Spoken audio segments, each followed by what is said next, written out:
কোনো রকম তেল মশলা ছাড়া 1 কাপ সুজি আর 1 কাপ আটা দিয়ে আপনিও বানিয়ে নিতে পারবেন মজাদার এই নাস্তা রেসিপিটা। হ্যালো এভরিওয়ান, আসসালামু আলাইকুম। আমি সুমাইয়া শম্পা।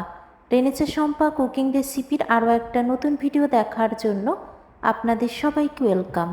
আজ আমি আপনাদের সাথে শেয়ার করব কোনো রকম তেল মশলা ছাড়া মজাদার নাস্তা রেসিপি। তার জন্য আমি এখানে নিয়েছি 1 কাপ পরিমাণ সুজি আর 1 কাপ পরিমাণ গমের ফ্রেশ আটা। এখন আমি আটা এবং সুজির সাথে খুব ভালোভাবে চামচ দিয়ে মিশিয়ে নিলাম।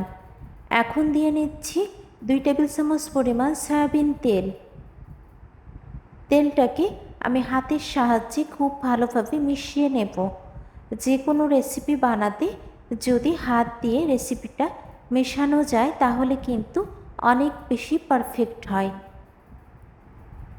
এমনভাবে মেশাতে হবে যেন এটা একেবারে ঝরঝরা হয়ে যায়। দেখতে পাচ্ছেন কিভাবে করে আমি তেলটা মিশিয়ে নিলাম। এখন দিয়ে নেব 1 চা চামচ পরিমাণ চিনি,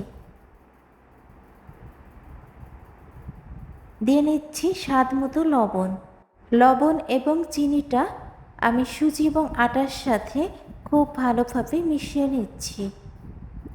যারা আমার ভিডিওটা দেখতেছেন কিন্তু এখনও লাইক দেন নাই, আমার ভিডিওর কোনো অংশ যদি ভালো লেগে থাকে অবশ্যই একটা লাইক দিয়ে দেবেন, কারণ আপনাদের একটা লাইক আমার ভিডিওটা শেয়ারের জন্য কাজ করবে। দিয়ে নিলাম 1 টেবিল চামচ পরিমাণ গুঁড়া দুধটাও সেমভাবে আমি মিশিয়ে নিচ্ছি। আমি যেভাবে স্টেপ বাই স্টেপ রেসিপিটা আপনাদের সাথে শেয়ার করতেছি, আপনারাও চেষ্টা করবেন স্টেপ বাই স্টেপ রেসিপিটা দেখার, তাহলে কিন্তু পারফেক্ট নাস্তা রেসিপি তৈরি করে নিতে পারবেন। এখানে নিয়েছি 1 কাপ পরিমাণ নর্মাল টেম্পারেচারের পানি।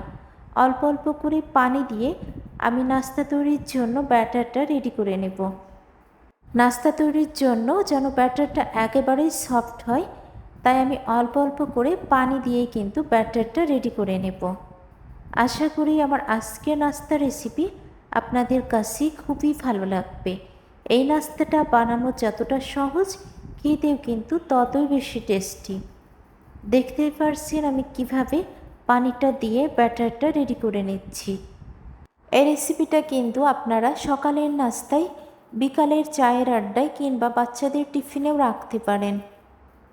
দেখতেই পারছেন কিভাবে করে ব্যাটারটা তৈরি করে নিলাম। এখন মেজারমেন্ট কাপে আমি ব্যাটারটা ঢেলে নিলাম। এখানে নিয়েছি আমি একটা টমেটো সসের বোতল, আর এই বোতলের মধ্যে আমি ব্যাটারটা দিয়ে নিচ্ছি।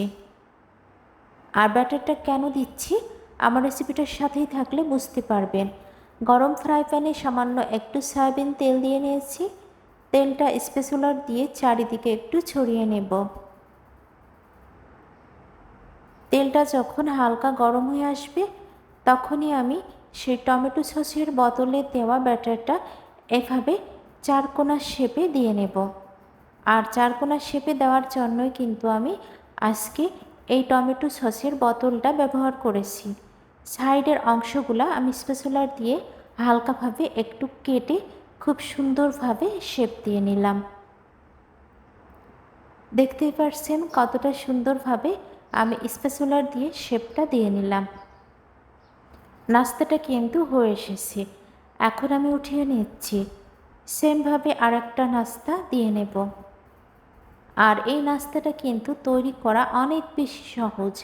আপনার হাতে যদি মাত্র 10 মিনিট সময় থাকে, আপনি কিন্তু এই মজাদার নাস্তা রেসিপিটা তৈরি করে নিতে পারবেন। যারা কখনোই সুজি দিয়ে এই নাস্তাটা ট্রাই করেননি, আজই কিন্তু ট্রাই করে দেখুন। আরেকটা নাস্তা হয়ে গেছে, এটাও আমি উঠিয়ে নেব। সেম প্রসেসিংয়ে আমি সবগুলো নাস্তা তৈরি করতে থাকব। আশা করি রেসিপিটা আপনাদের কাছে খুব বেশি ভালো লাগবে। সবগুলো নাস্তা কিন্তু আমার তৈরি করে নেওয়া হয়ে গেছে।